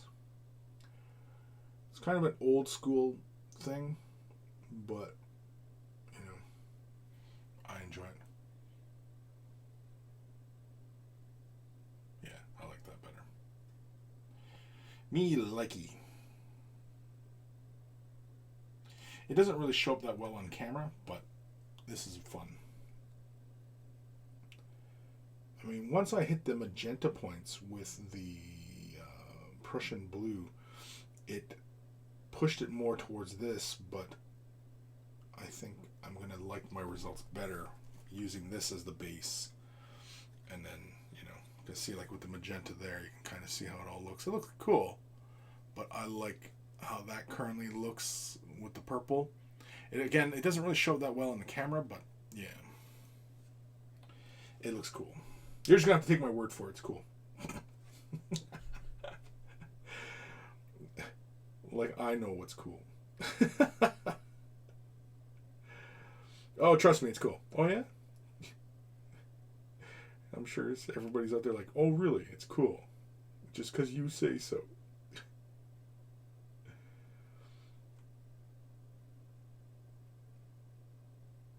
All right, time for some operation again.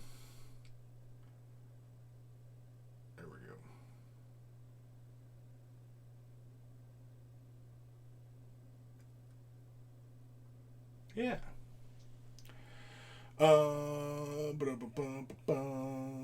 Solid Home. Is the purple supposed to convey a certain emotion?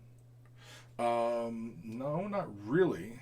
It's more or less a play on the current color scheme I'm doing with these guys, whereas I've been using fluorescent pink, which conveys, you know, in my thinking that, you know, it's like their power source, and, you know, it just looks really cool against the chrome of the metallic finish of these guys. And I want this guy to be, you know, more of like this ancient machine that's, you know, like a caregiver. And so I imagine its lights are not as bright. It's not as, you know, vibrant and active as the other Necrons. It's, you know, a little bit slower. And again, that's just stuff I'm making up. There's no particular reason for it other than I made it up because it, you know, I imagined it so. So, you know, yeah. But as far as conveying emotional intent, no. Purple and this magenta tone on the silver background of the model just looks really cool. It's you know, it's not conveying, you know, any kind of idea or, you know, pushing any notions of any ideas as far as, you know, what the colors are meaning behind this or anything like that. It's you know, you may be overthinking things, Tark. If that is where your head goes and you look at something like this and you're like, okay, well, what does the colors mean? What does it mean? Doesn't mean anything. This is made up sci-fi stuff. Doesn't mean shit, right? So, you know, you're overthinking things, I think.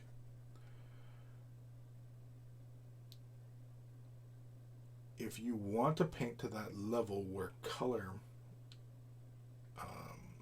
you know, is conveying emotion and such, I'm not sure miniature painting is the place to do that. You can, but for a vast majority, it's going to get lost. You slimy dog. Oh, I did get it. Oh, jeez. Oh, I hit my lamp. Yeah, so I'm not sure if this is the venue for, you know, high-minded ideas, because this is, This is predominantly a commercial space, and people get all uppity about conveying ideas, and the sort of thing where you want to make a statement with color. I mean,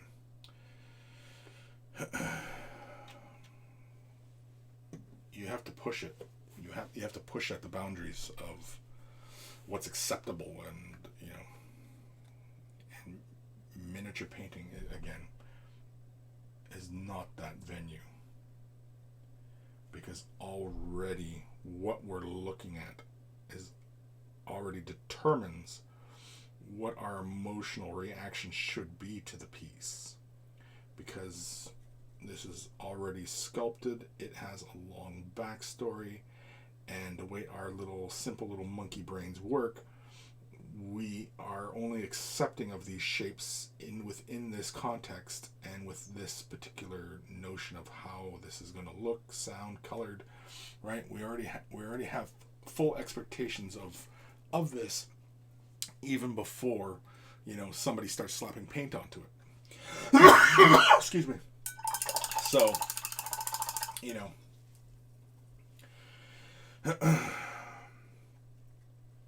I'm not sure that again. I was actually talking with Useless Wizard last night. We were kind of getting onto this subject of of miniature painting and art, and whether this is truly an art form. And depending on what mood I'm in, I flip-flop between the two. Is this an art form, or is this merely just craft, paint by numbers? A lot of times these days, this is a craft. This is paint by numbers. Mainly because anytime anybody expresses an idea outside the norm of what is expected these miniatures to be saying or painted like, it is immediately resisted. The dogma. Now, mind you, that gives somebody clever plenty of room to maneuver and play with an idea, but people don't. People just want to, look at what I did. My Space Marine is painted like the Codex. That's it, so that's okay. There's more venues for, artistic expression.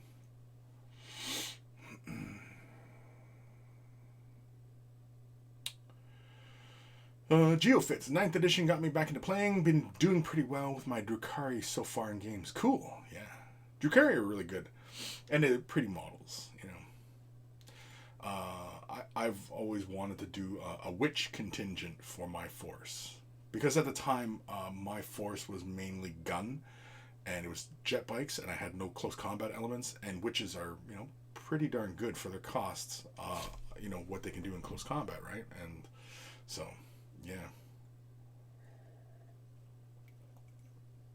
Also, way back in the day, buddy I used to game with all the time, used to just stomp me with the beast unit. Come out of the webway gate, big old beast unit. Oh man, that hurt. That always hurt. It hurt.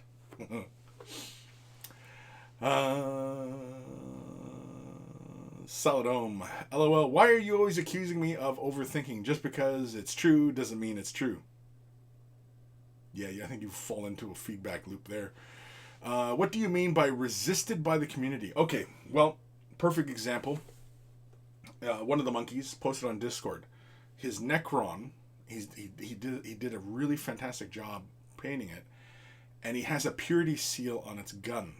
A Space Marine purity seal. Okay, it's on the gun. And it's a Necron gun. It's not like he's holding a bolt or anything like that. And he made the comment that people were like, You can't have that on the Necron. That you just can't do that. That's resistance, right? And that's silly. It's flat out plain old silly. And anybody who's making that argument in any aspect of this made up stuff is silly, right? It's just plain old silly, right? I mean, like, if I want to paint this big crab walker thing in flesh tones, I'm more than welcome to do it. If I wanted to paint it in a bright neon green with metal orbs, you know what I mean? Like, I can do it, right? And there's absolutely nothing wrong with it. Mainly because, first of all, they're my models. I paid for them. I'll paint them however I want. Versus, you know, the expectation of what something should be. Space Marine color schemes, right? Made up color schemes. Oh, you can't do that. Oh, no, those colors don't go right, you know. But meanwhile, a Blood Angel Ultramarine is perfectly acceptable because what? Because that's what the lore says, right? So it becomes a very rigid attitude towards what you can and can't do in this hobby, and that's very limiting. And that's where I make the argument that this isn't an art form, because it is completely surrounded by this idea that you know, this is a Necron. Like, if you're well steeped in the background, you already know how this is going to get painted. Looking at its bare plastic form, right? You already know it's going to be metals or look like metals, or because it's got the sculpted damage all over it, we're going to have rust on it, and you know what I mean? Like, we already know these elements. They're already dictated by the form itself. And there's very little wiggle room in which you're free to express yourself if you were viewing this as a real art form, right?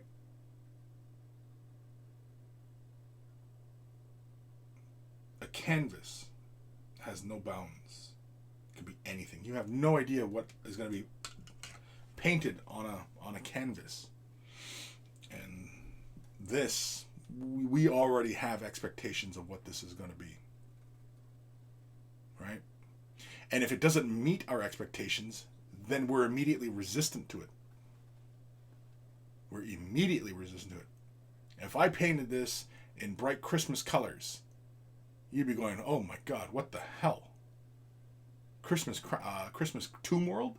Are you kidding me?" You know, there's immediately already resistance to how this is going to get painted. Oh, Geofits. Unfortunately, witches aren't as good with the changes. Incubi make much better CNC unit at the moment. So far, I've been solely Cabalite with my army, but planning to add Drazar, Master of Blades, and Incubi fairly soon. Cool. I'm not crazy about the new Drazar model. I mean, he's better than what he was, but I don't know. He just seems a little too static when compared to, like, Jane Czar. Jane Czar is just full of movement. I mean, look at this. Like, even as I turn the model, you get a full sense of movement out of her. You can feel the swipe of her halberd or spear, whatever the hell you want to call it. You know what I mean? Like this is such a fantastic sculpt. This wasn't possible 20 years ago from Games Workshop. This is because of CAD and the fact that they're predominantly styrene plastic kits these days. But, like, look at the movement in that. In almost any direction in which you view the model, the sculpt, you can feel the movement. It's a fantastic sculpt. I really like this model. The Drazar model, he's so static. He's just perched on the Eldar shapes, runes, whatever the hell they are, and they're just, you know? Blah. You know, considering that Dark Eldar You know, I mean, like, man, I mean, they could have totally, smashed it out of the ballpark if they'd have made Drazar and Janezar more like a diorama type piece, kind of like how they do the Forge World character bits for Horus Heresy. How the two models could have looked like they're dueling.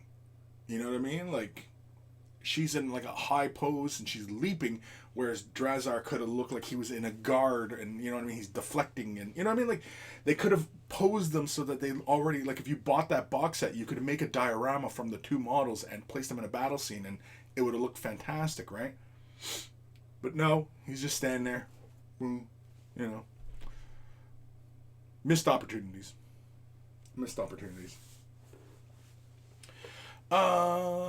Geofits. Yeah, Drazar is more like he's staring down the enemy and waiting to engage. Yeah, I guess. Sure. If you're looking at it in that lens. But something tells me Dark Eldar don't wait. They just attack. Patience doesn't seem like a Dark Eldar virtue. Solid Ohm, LOL, Christmas Tomb World should definitely be a thing, but essentially, you're saying that this being an art form is dependent on community feedback, which I feel should be something mutually exclusive. I guess here I don't have anyone who plays or knows Warhammer, so it kind of gives you a little more freedom. Sure, but when I was watching you paint your Space Marines the other day, you were painting them in a typical fashion. You weren't painting them beyond what they possibly could have been. You know, if a Space Marine is truly a blank canvas, if a miniature is truly a blank canvas, then you should be able to paint anything on that surface. And it's not. We're met with resistance when we do it. Thermicus. Wouldn't mind seeing a holiday-themed Space Marine chapter with small lights and everything. Gilliman as a Primarch Santa. Yeah, that'd be funny. That would be funny. I agree. That would be good. A Primarch Santa. Alright. So we laid down the metallic onto the cables. What time are we at here? Holy cramoly, it's only 2 minutes left of the show.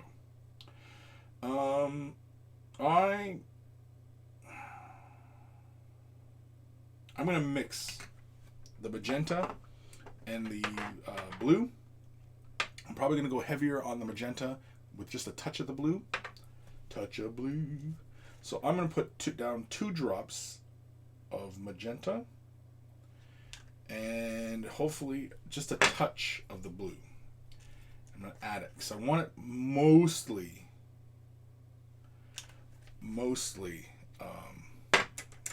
this purple value. Yeah. Now, already mixing. Doesn't take much to change the value.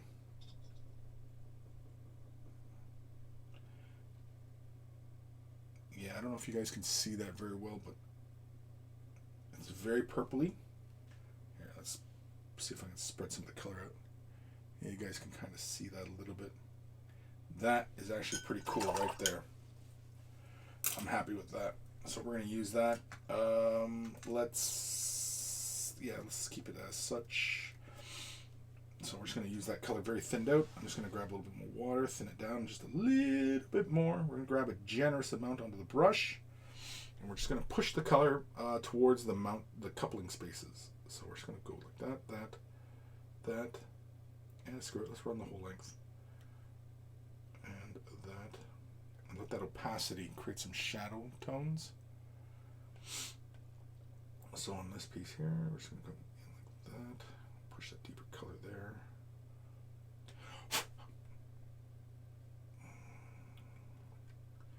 Up here.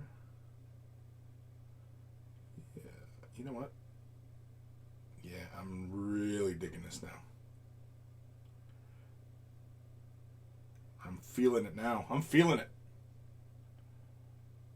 Some of you might be asking, what exactly is he feeling? I'm feeling it. That's what I'm saying. That's what I'm feeling, man. So we're just going to quickly move our way through here. So basically I'm going to hit the entirety of the cable, but up where it gets to the coupling, I'm allowing more of the color to gather, so it gets deeper.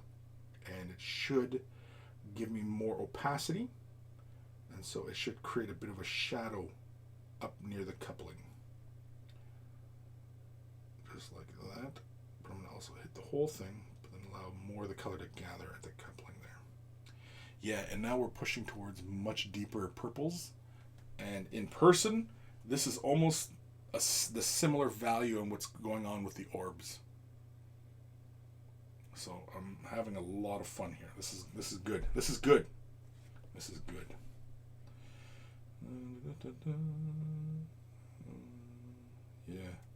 Yeah, and hitting it with the ink is resaturating the purple.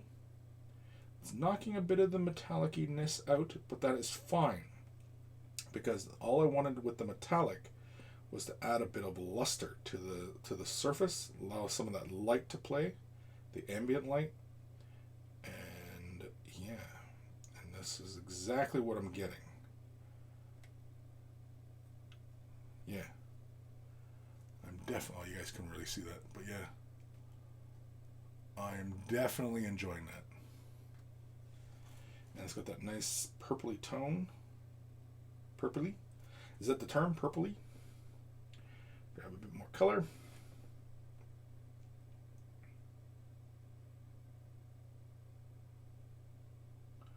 Let's go like this. There we go. Try on this side here.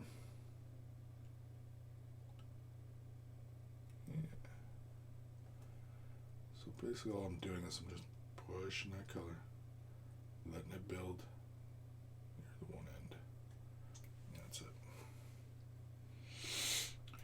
And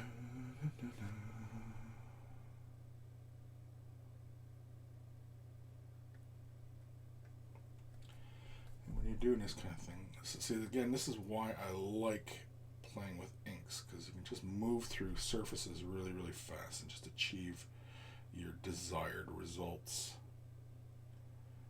And just really easily, you can just simply hit points, resaturate with color, and move on. And you know what? So many of us are busy out there that, you know, do we really want to spend a whole lot of time finagling a particular effect or look out of a miniature? Not really. I know there's many out there who, you know, just want to get their stuff done.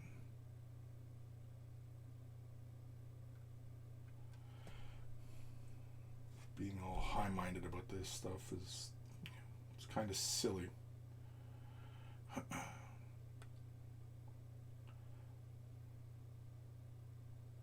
I say it's silly because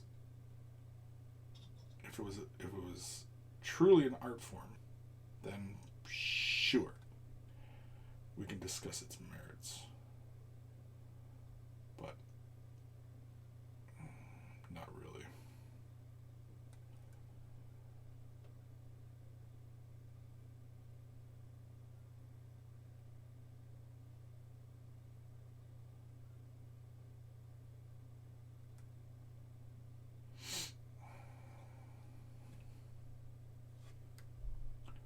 Play an operation. There we go. I suppose I gotta get the other side too. Yeah, I do.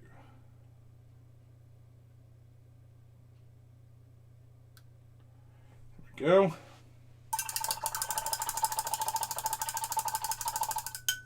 Yeah. Wait, did I do that cable? Shit, I don't even think I did that cable. Oops. Forgot a cable. This one right here.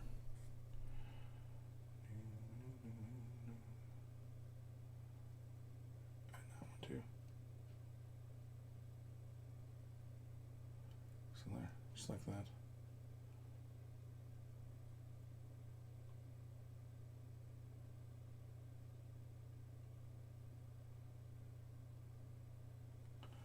There we go. I like that. I'm happy with that. And that is it for the purple, the cables. I'm just going to clean up some points. Decide whether or not I feel like adding any more color to it.